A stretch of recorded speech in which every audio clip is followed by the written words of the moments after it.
It might be a little disappointing. I decided to take it a step further. If she offended me, I would sincerely apologize.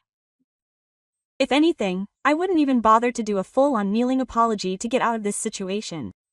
That's what I thought. Huh. My mother-in-law's expression was a shadow in the background and I couldn't see it, but I didn't sense any disgust in the emotions expressed in her words.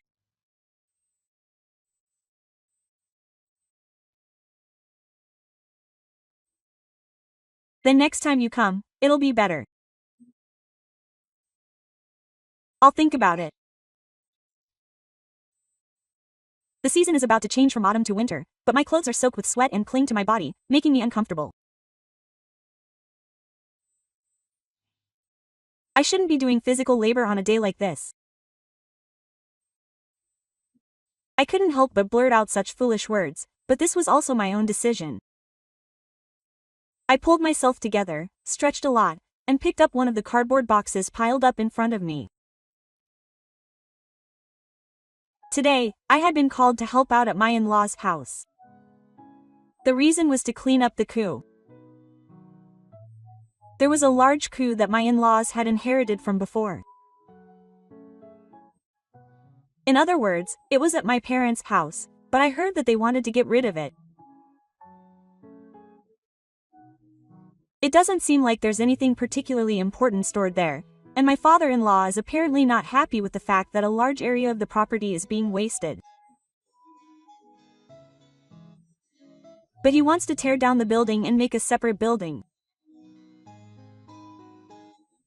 If you want, you can even build a house for the two of you. When I told him about the vertical legs, my father-in-law said it with a look on his face that made it seem like he was joking or serious. My wife. In other words, for a father-in-law who already has a daughter, it's probably not a joke at all. We haven't decided what to do with the details yet, but in any case, it's been decided that the building will be torn down, and that's why I've been called in to help. That said, this isn't the first time I've come to help out at my parents' house. In fact, I've had the opportunity to come to this house quite often even before the idea of the building came up. And I don't dislike coming here. I carried the cardboard boxes to the place we had decided on beforehand and set them down next to the already stacked piles of boxes. I'd been working for 2 hours now, so I'd carried quite a few cardboard boxes. It's quite a big dark place, so naturally there's a lot of luggage to carry, and even after working so hard, I'm still feeling discouraged because I can't see the end.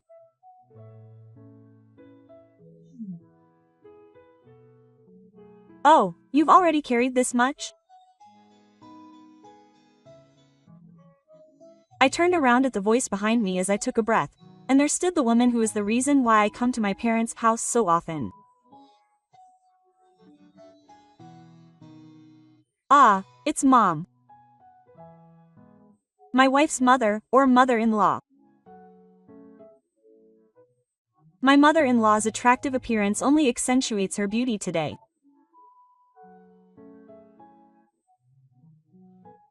She should be 48 this year, but she looks so young and fresh that I could have believed she was in her late 30s.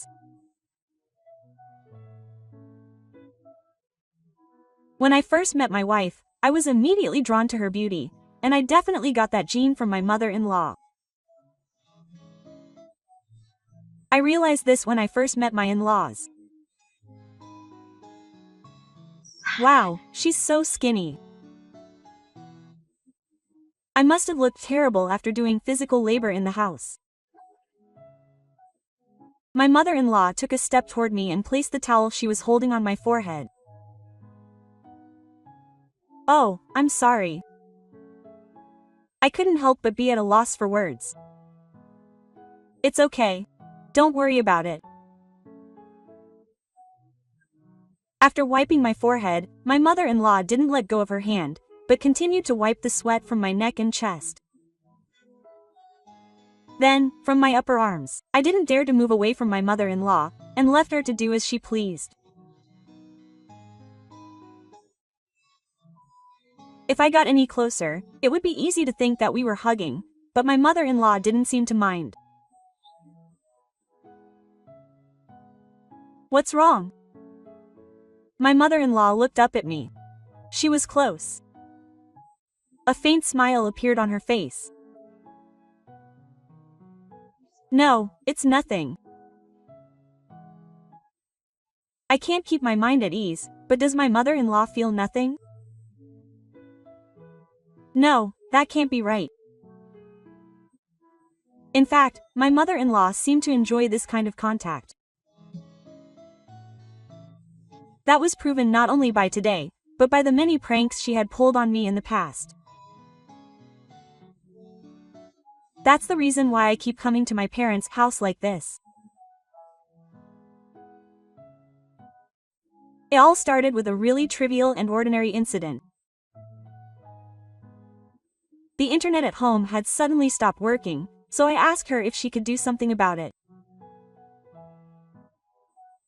It was a weekday afternoon and my father-in-law was on a short business trip, so I, who could easily adjust my schedule while working from home, decided to go and check on her at first. The problem itself was solved very quickly. It turned out that the router had just come loose, and replugging the cable fixed it. I could have just called her, but the lunch she had prepared for me after driving there was delicious, and most importantly, I felt that spending time talking to a beautiful woman who was my type, even though she was my mother-in-law, was a valuable and enjoyable experience, even though I felt bad for my wife. Since then, my mother-in-law has been relying on me frequently and calling me. Sometimes she asked me to fix the room decorations because they were broken. Other times she asked me to teach her how to use the computer. The next time she asked me to help her get dressed. Even for things that I thought I could have done myself with a little effort, I was called in and treated to lunch every time. Of course, I had come to look forward to those times.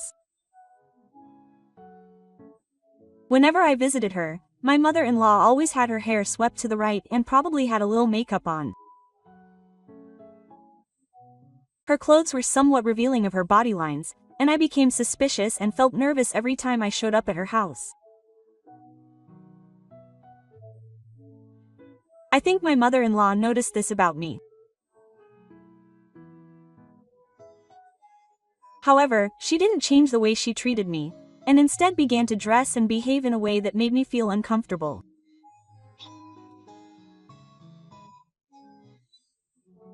For example, when I came to help buy clothes, I was asked to help rearrange the clothes, but the chest that my mother-in-law asked me to move contained women's underwear, and quite flashy underwear at that. I naturally thought that I would be in charge of my father-in-law's things, so it's fair to say that it was an inconclusive result that I let out a cry. However, my mother-in-law watched me act this way with amusement, then said something like, "Oh, I'm sorry. I made a mistake," and then nonchalantly started putting away her own underwear in front of me. After that, I had lunch with my mother-in-law's home cooking as usual, but needless to say, I couldn't look at her properly as she sat in front of me. "Please do better. I can't believe she's wearing such flashy underwear." Quote. I spent the day feeling uneasy. And the worst part was the day I was called to inspect the contents of the building after it had been decided to demolish it.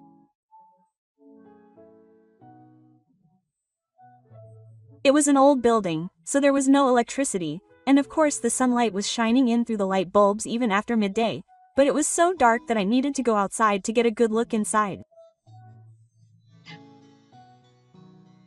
It's dark. I feel like I might fall.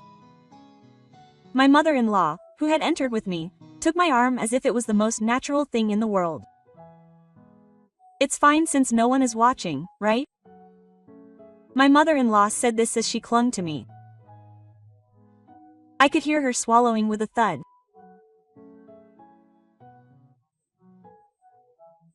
I wondered if my mother-in-law had heard the sound, or if she had noticed my behavior, but of course I couldn't see her expression in the darkness. Feeling uneasy, I started walking in the dark with my mother-in-law's arms linked. Halfway through, I started to feel awkward too, and I even tried deliberately pressing my arms against my chest, especially towards the host, but it didn't seem to have any effect on my mother-in-law. On the contrary, at first we had our arms linked and were talking normally, but before I knew it, she was whispering in my ear. At this point, I couldn't help but think that it was a deliberate act. In the end, I was constantly at the mercy of my mother-in-law's pranks while I was inside. When I finished my investigation and was about to leave the darkness, my mother-in-law finally let go of me and quickly headed for the exit. Then she put her hand on the door and turned to me.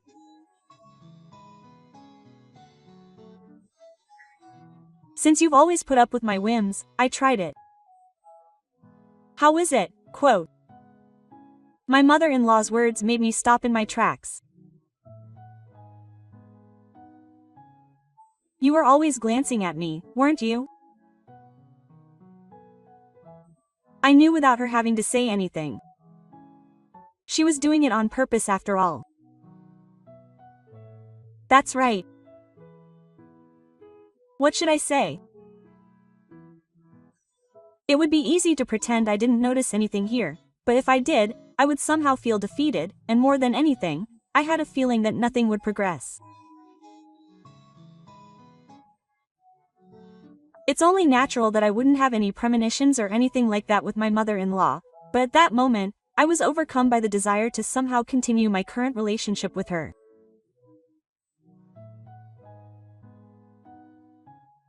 Maybe it wasn't enough. I decided to take a step forward. If she was offended, I would sincerely apologize. I wouldn't even bother to kneel down and apologize to get out of this situation. That's what I thought. Huh. My mother-in-law's expression was in shadow and I couldn't see it, but I didn't feel any disgust in the emotions expressed in her words.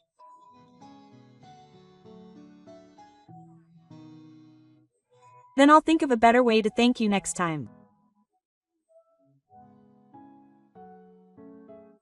Knowing that I was surprised by her unexpected response after stepping in, my mother-in-law stepped out of the darkness.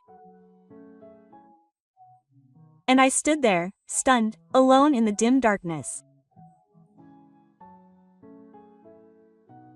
"Now, let's have lunch. It's ready."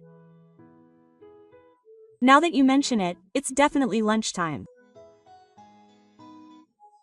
Go wash off the sweat before dinner. Urged by my mother-in-law, who was about to leave, I headed straight for the bathroom. Now that I think about it, this is my first time taking a bath here, I thought to myself as I opened the door, only to find that the bathroom was surprisingly spacious and impressive. I was even more surprised when I took off my clothes and entered the bathroom. There was a bathtub that was bigger than the ones in my house. It was the first time in my life that I had seen a bathroom with 2 large chairs in the sink. My wife will probably complain that our bathroom is too small. If I'm used to this size, I won't be able to relax in the bathroom in my apartment. I wish ours was this big. I muttered to myself as I started washing my hair with the shampoo provided. As I took a breather after washing my hair, there was an unexpected knock on the bathroom door. Then I heard the door open. "Excuse me." "Oh, don't turn around." It was my mother-in-law's voice that echoed in the bathroom. Did she really come in? Close your eyes and don't look in the mirror yet. I did as she said and closed my eyes. Then I felt someone pulling a chair from behind me and sitting down. I told her I would give you a better reward. My mother-in-law's voice sounded happy. From her perspective, it must have been a surprise prank. You worked hard today, so I'll give you a treat. My mother-in-law's gentle voice drifted into my ear. I'll wash your back. My mother-in-law seemed to be having fun as usual. As for me, I couldn't help but feel uneasy. He's surprisingly muscular. His sides are also firm, and my mother-in-law's fingertips begin to stroke them, tickling them. I keep my eyes closed the whole time, but that makes me even more sensitive to the touch of my mother-in-law's hands and fingers. My mother-in-law must have noticed the change in me already. Mom, no. This can't go any further. I try to suppress my desire to continue like this and tell my mother-in-law that I want to refuse. But my mother-in-law whispers in my ear, "Why not when it's a thank you?"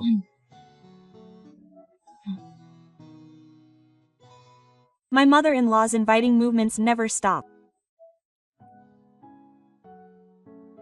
You look so miserable.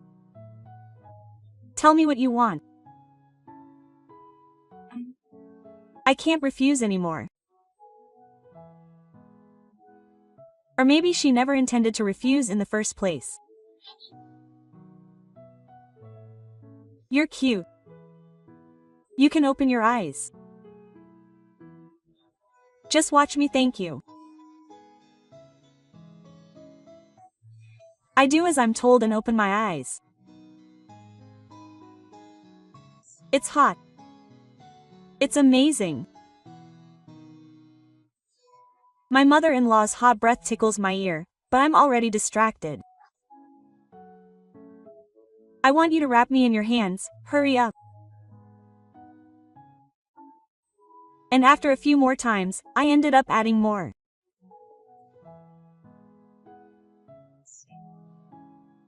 Oh, Mom, you're such a bad girl. You made Mom do this to you. If I were calm, I would have replied that you were the one who invited me, but right now my head was boiling. And even though I had unleashed my desires once, there was my mother-in-law in front of me with an unrefined light in her eyes.